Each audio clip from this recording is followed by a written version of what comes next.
Jim, can you just walk us through what happened with the injury? Just took a long step. It was in transition, trying to get to the basket, and planted onto my left foot, and then just felt a little tweak, and I went up and down the court maybe like a couple more times, and I was like, I don't think I can do what I need to do on the court. So. After they made the diagnosis and some tests, what goes through your mind when you hear the news you may be out for a bit? A lot of at first I was pretty upset. I was really upset, and then kind of came back to my locker, and I wore those pink shoes that day for Ava, and I immediately saw the shoes, and I started thinking like about her, and then that kind of immediately ended my pity party. So it's going to be a lot worse. I'm blessed. I'm moving back on the court. Have they given you any type of a timeline in terms of when you may be back, or how long it may take? No. They've basically said we're going to reevaluate in 2 weeks, and which means 2 weeks minimum. And then from there, I think what they've been kind of saying is it's hard to tell. With hamstring stuff, like it's not always easy to know exactly what is a good timeline. So they really haven't said anything other than just keep rehabbing. 2 weeks, we'll see how you feel, and then we'll kind of go from there and make a plan or whatever as to how I feel within that. Have you injured a hamstring before? Have you? I've never had a hamstring. I've never had anything wrong with my hamstring ever. So this is all new to me. After the game, it was Sean, it was Isaiah, everyone was kind of talking about the things that you were still telling them in that second half, and in ways in which you were still kind of advising them on things. How active do you expect to be, or just the responsibility you feel like you have to try and help these guys now as they're going to have more responsibility? Yeah, I think it's just part of, I just, want to see the team succeed. I want to see young guys do well, and I guess I just talk until Kenny tells me to shut up. Is what it's going to be. I feel like I've learned so much just the first few games playing with these guys. So basically everything I've learned about each player and how I feel like the game should be controlled, or the variety, or how we run, different things. I'm just going to basically try to give as much as I can to whoever's, controlling the ball or in charge at that moment.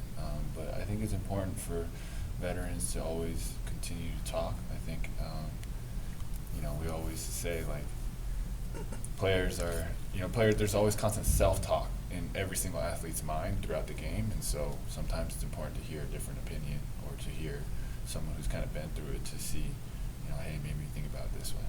Hey, Jeremy, you've mentioned a couple of times you enjoyed your time in Charlotte. What in particular about the Hornets in Charlotte did you enjoy? Everything, in terms of just my teammates and how fun it was to play again. It was refreshing in a lot of ways, just kind of coming off a down year the year before. So, that to me was a team that really cared about each other, and I learned a lot under Cliff, just his attention to detail, and it just seemed like things were like that. That to me was kind of like a lot of what they were doing was like, oh, that's what NBA basketball, or basketball in general, should be about. Did they give you any kind of gradation on the string? No. I'm not really sure as to, I saw the image, but I don't even know what any of that stuff means. It's just it looks like all this black and white stuff. So I don't know. Do you expect to travel with the team or stay here to rehab? I don't even think we've thought that far. My initial guess is probably travel, but I honestly I don't know. I think we're just saying the first 3 days it's really important to try to do a whole lot of nothing, and then from after that time you can get a much better gauge of where I'm at. So as to the traveling, hopefully, but it's not really. So right now you're just letting it calm down, basically. Yeah, just let it calm down, and then see how I respond, and that's kind of where we're at. Have you had anything significant since the knee in New York? Was that your last long sideline, or? Yeah, I probably haven't missed more than consecutively 2-3 games since then that I can think of. So. Well, that was kind of confusing.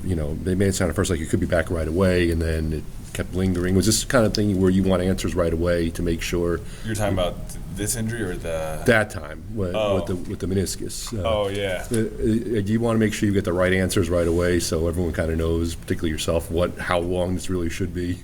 Yeah, it's funny. That's so long ago, but it took a life of its own in terms of everybody weighing in on what they think I should do or shouldn't do, and how the story was spun in so many different ways as to what the injury was in the timeline. So for me, going into this one, it's a new one for me, so I'm really just kind of listening to the doctors. And yeah, I would love to know, like, well, what's the timeline, or what is this, or what is that? But they just, they're just telling me these are something like we just don't know. Obviously, Sean and Isaiah are kind of in different positions. One guy, a young guy, and another guy, a guy who's not played the point. What kind of advice did you give each of them?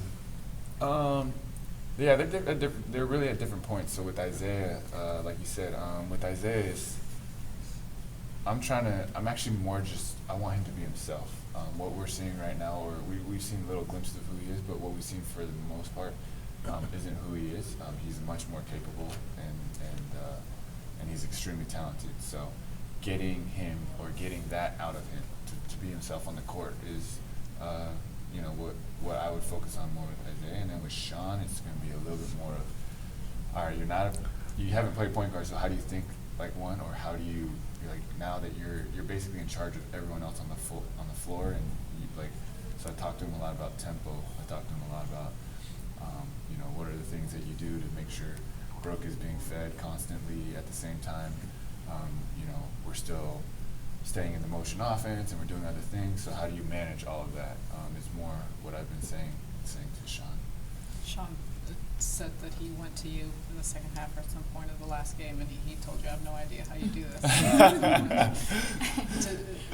did he, or what's just your reaction to that? I was laughing just because he was dead tired. He's like, dude, I don't know how you do this every night. I was like, man, you get used to it. So I told him it's going to be fun. It's going to be a fun challenge for him, and he has a really good feel for the game, so I'm not worried about it. Actually, I think Isaiah is going to grow a lot from it too. I think they're both going to be they're going to do good.